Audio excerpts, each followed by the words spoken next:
Greetings. My name is Mike Graen, and welcome to another University of Arkansas Supply Chain Management Research Council podcast on on-shelf availability. Today, we're joined by Dean Frew, the CTO of SML. SML is a leading provider of full solutions for radio frequency identification for retail, including tags, technology, software, and services as well. Please join me in welcoming Dean Frew to the podcast. From your seat, what are the next set of use cases? Because claims is obviously one of those. I mentioned asset protection before is one of those. There's a lot of things that from your set, I mean, and again, I'm not asking you to share anything that's not, public. I'm not looking for you to release competitive information. I know you won't. But you've made a number of acquisitions and or engagements. I believe the location in London is starting to look at running actual RFID product through a tunnel to be able to capture that. We're seeing the work that you're doing in store with the company you just partnered with. So you've been doing this for a long time. Where do you see the big bets coming in the future? Well, I mean, one of the ones that's been ignored is inbound into distribution centers. Okay, and the assumption is that everybody's sending you what they tell you they're sending you, and that the tags work. And I think it's as we start getting to clients that are limited in what they can do in the store because their inbound processes are telling them the wrong number. Okay, and so if I was at 65% inventory accuracy, who cares if I was off by 5% on my inbound?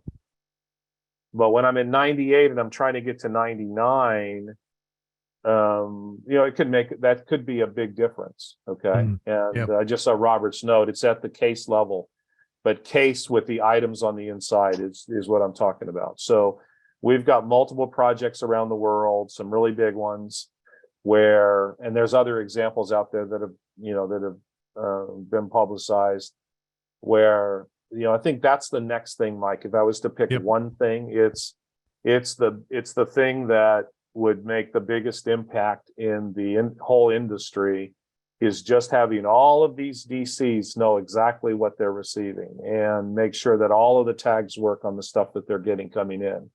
And we have seen during COVID, we've seen a decrease in tag quality. Okay, a lot of players are trying to provide tags, and there's no way for the people that are buying them to know if they're any good or not. So is that implying that we're going away from Auburn University ARC standards, or we just are those particular quality of those standards? ARC standards are really around performance. This is around, did it get encoded right? Oh, gotcha.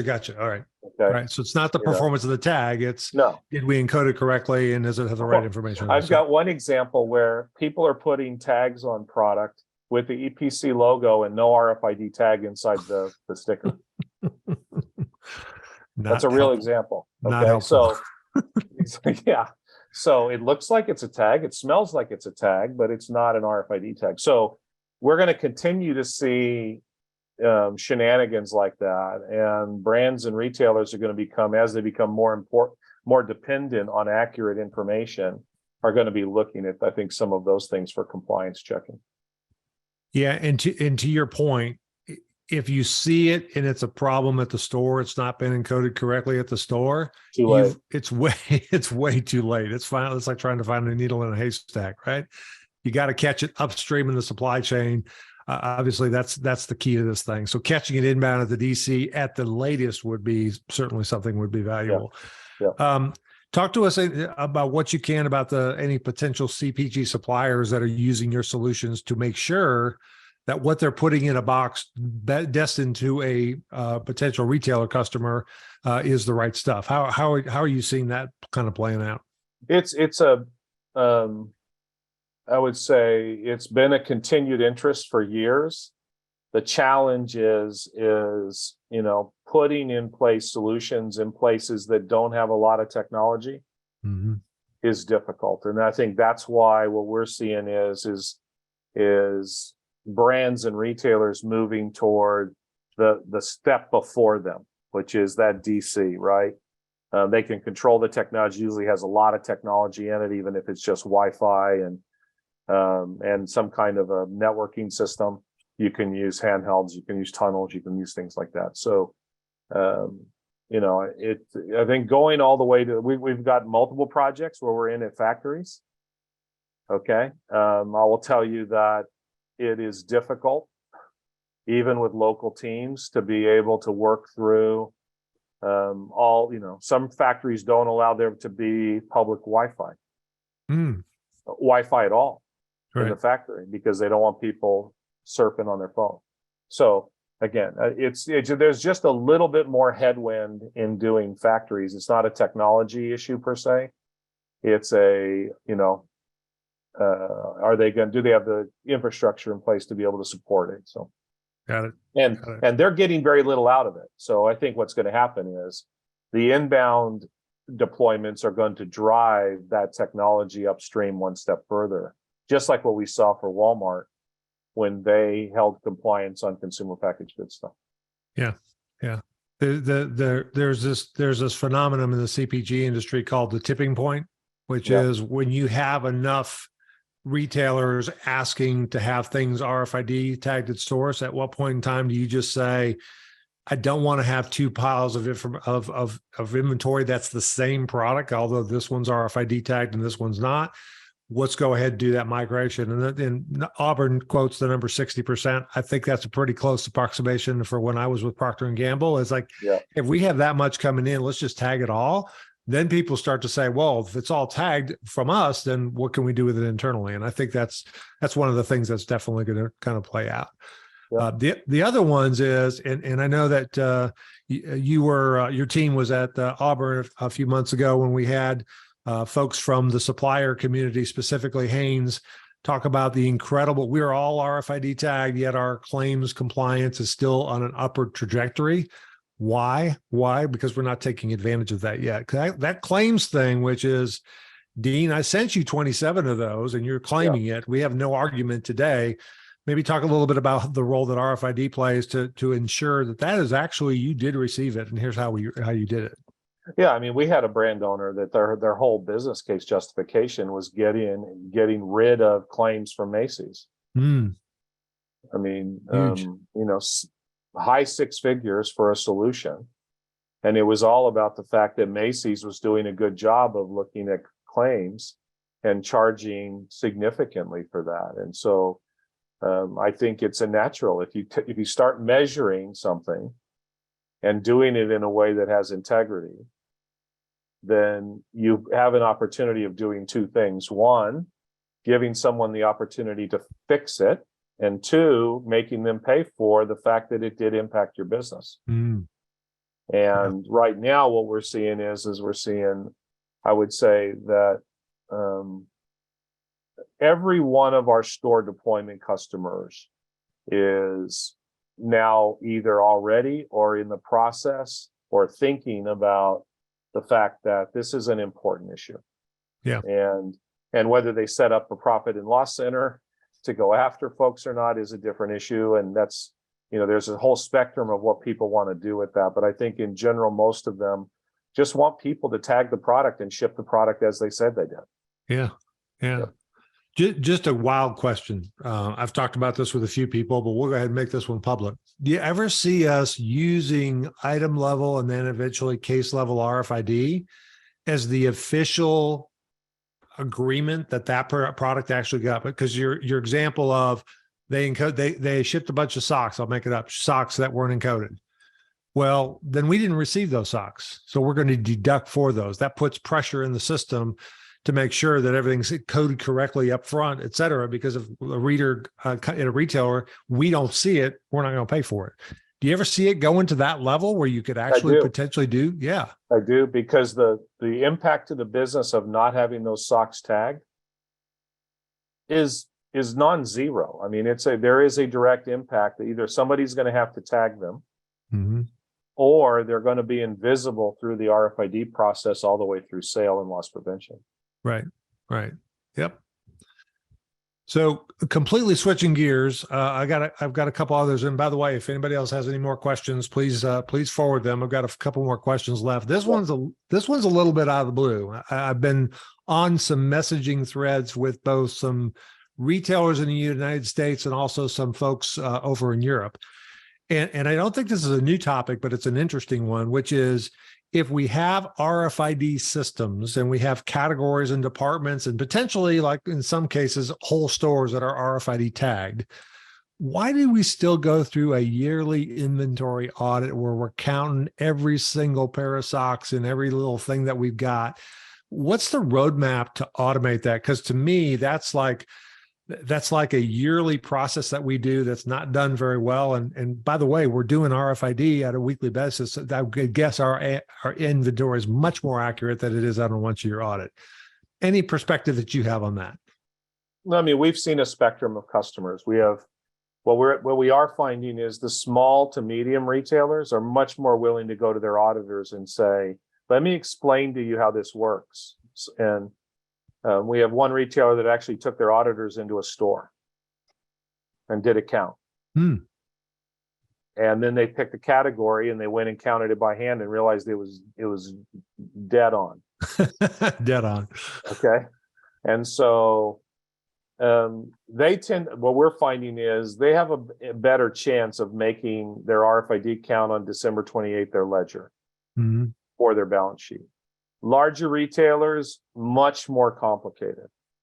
So we have large retailers who have gone through that. We have some retailers have been with us for years and they still can't convince other members of the corporate staff that this really is better. And for sometimes good reasons. For example, if I have, 98% of my product is tagged, what our customers are saying is, well, at least let's use that. Right. Okay. Because you can't get a false positive. It's much better than what I counted 6 months ago by hand by folks who didn't care about doing this anyway. Right.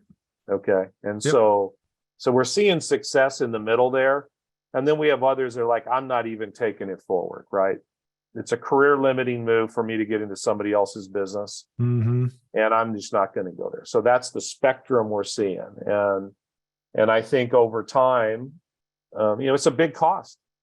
The Regis Wist combination, the consolidation of those two companies, it's a huge cost. And specialty retailers where nearly everything is tagged, it should be a very easy transition to just take the December 28th count as your balance sheet. Yep. Position. At least for your stores. Yeah. I think it's got to get there eventually. How do you do that and do it in the right way? And things that are Sarbanes-Oxley. It's probably the most one of the biggest things I've learned in the last 10 years or 13 years now doing retail apparel. Is that it's the most complicated discussion that takes place internally. Yeah. Do you think that's a cost versus retail cost accounting discussion, or it's just, no, we've always put people in the stores count this stuff? It's kind of that. I mean, it's kind of that. The loss prevention teams tend to have a say but then the CFO, it depends. It gets back to now you got to talk to these auditors who tend to have we have a different relationship with them. And so it's just very, very complicated and one that we've just supported on the peripheral to make sure that our teams that we're working with in the retailer have everything they need to present the truth and the facts as to what's going on. Got it. I want to come full circle back on a question we asked and we started to talk a little bit about before. And I actually see Robert has asked a question related to that as well as returns. Yeah. Specifically, let's just talk about how RFID technology can help the returns process. Let's just say the returns where the RFID today is attached to packaging and not incorporated into the actual product. That's a different question, Robert. So we'll get to that one in a second, but talk to us about that. So if I'm one of your retailers and I'm using this and somebody returns something, how does your system account for that to make sure that it correctly identifies it coming back into inventory? Yeah. So we've got customers that have used let's take the in-store scenario. Someone brings something back and it has a ticket on it still, right? So it's still got the RFID tag. We have the ability to bring that in inventory immediately. Okay. And to do it, we could do it at the basket level, right? So as you see at most tills, there's a basket of returns, right? Just throw the things in there scan them and bring them back in inventory. The example, they bring it back, there's no ticket. Well, in most cases, the retailer has the ability to print out a non-RFID ticket anyway. You stick on an RFID tag and you do a scanning code and you bring it in inventory, right? Yep.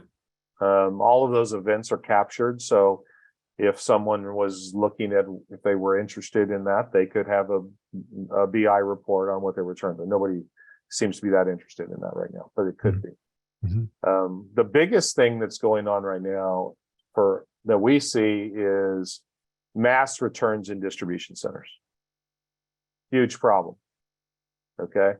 And, we've got deployments with some brands where dramatically changing the way they think about managing returns. When, some brands are getting hundreds of thousands of items a year and still processing them the same way they always have. Okay. And so, and then I think there's some other returns kind of things that are coming down the pipe that we think will also add value for some of the issues that are out there for that. So, but DC and store. Sorry about that. My dog's barking at the UPS guy. He needs to go outside.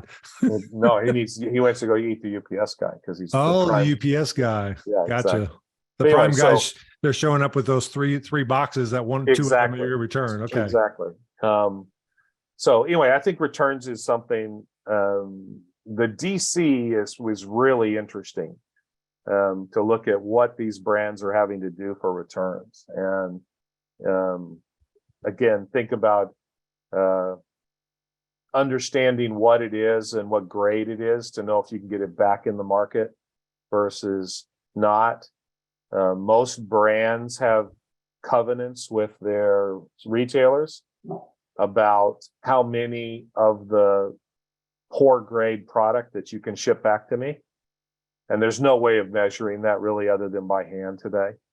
So there's a number of things and down the road, I think we're going to get to beyond returns. We're going to get to the resale market and that whole market that is going to potentially could leverage RFID to automate that secondary life of product and ultimately recycling and some of those things. Yep. Okay. Awesome. We are just about out of time, Dean. I want to ask you one kind of follow-up questions. Anything else that you see in the future? And is there anything that I should have asked you that I didn't? Kind of a follow-up kind of closing question. I think one of the things that we're pondering is I think we're about to see continued consolidation in the retail space. We're already seeing that. And that consolidation impacts a lot of different components. And one of those components is technology investment. Okay. And where you might have had, 3 or 4 brands that were underfunded, they couldn't invest and so on. We're seeing a growing number of retailer consolidation plays where they're stepping back and saying, if we're going to do this, let's do this with the right technology from the beginning. And I think that play is could be very interesting for the market, for all of us that are in this market, because it's unprecedented. I've never seen this before, where I've seen this level of consolidation. So it's going to be very interesting. I think that's the one thing that is on top of mind as we start looking at what's going on. Got it. Man, that's a great perspective, Dean. Thank you so much. I know you've had a lot of stuff going on, both at work and at home. I am so thankful you had an opportunity to spend some time with us. I think you're one of the obviously premier industry leaders in this space, not only from a technical perspective, from a business perspective. So thank you very much for your time. We definitely appreciate it. Thanks for joining today's podcast, and appreciate Dean Frew for a great job of walking us through the state of the industry and some of the opportunities that he sees going forward. Please join me next time when we have J.W. Franz and Daniel Blank from the Barcoding Incorporated. They'll talk about how they're working with both suppliers and retailers to provide services to drive retail technology capability in the future. Look forward to seeing you then.